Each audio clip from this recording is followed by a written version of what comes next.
Gribi, lai auto žāvēšana būtu tik viegla, skaties šo. Pēc mazgāšanas vēl uz slapjas virsbūves uzklāja plēšu spīdumu. Tas ir efektīvs līdzeklis, kas nodrošina papildus kontrastu krāsai un keramikas līmeņa hidrofobu. Man tas ir uzklāts pirms pusotra mēneša un efekts izskatās šādi.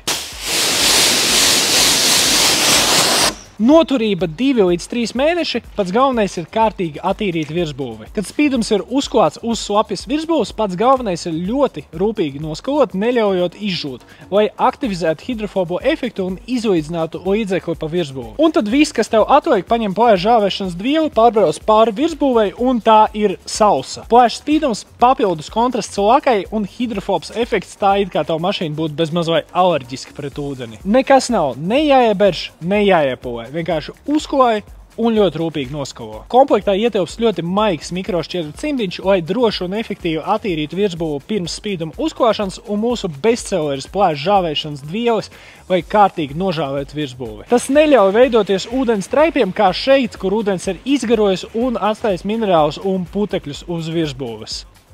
Viens vilciens un sauss.